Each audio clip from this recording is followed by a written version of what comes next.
So this potential government shutdown is weighing heavily on so many of our friends, family, and neighbors. But the budget battle could have a major impact on the area's sports landscape. The Washington Commanders' potential return to the district. Chief investigative reporter Eric Flagg has been tracking every twist and turn in the RFK saga all week long.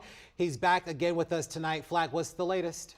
Larry, as we stand here right now, the RFK legislation is out of the budget bill. Now, it was just days ago, Mayor Muriel Bowser was celebrating the inclusion of the RFK legislation in the budget bill. It would give D.C. long-term control of the RFK site and would have been the final step towards the district moving forward with plans to bring the Washington Commanders back to the city after 30 years. But yesterday, chaos on Capitol Hill after Elon Musk, President-elect Donald Trump's top advisor, went on a tirade against the budget agreement that was reached and agreed to by Republicans and Democrats. He was attacking wasteful spending. Keep in mind, the RFK bill does not include additional government spending. Still, it became a casualty of the funding fight as lawmakers went back to the drawing board to reach a new agreement. And again, right now, what Congress is considering does not include the RFK legislation. Those who have pushed for the passage of the RFK bill, hoping for a last-second turnaround, just as things turned around yesterday when they thought the RFK bill was a done deal. Guys?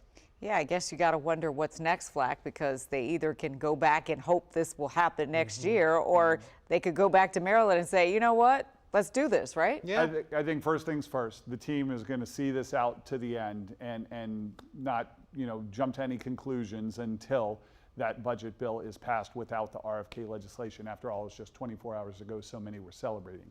At that point, as you say, though, a real tough decision for the Commanders. Do you go back to Congress again next year, push back the timeline for a new stadium, which already sits at about 2030, or do you go to Maryland where they're just waiting for you to come and break ground on a new stadium? Be interesting to see what's next, guys.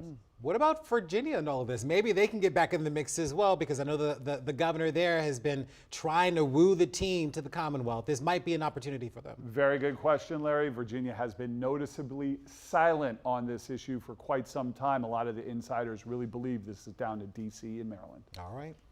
Eric Flagg, we will see. Yes. Thank you. Well, as we continue to wait and see what happens with the looming government shutdown, you can count on us for updates the moment a vote happens on air and on our free WUSA 9 News app.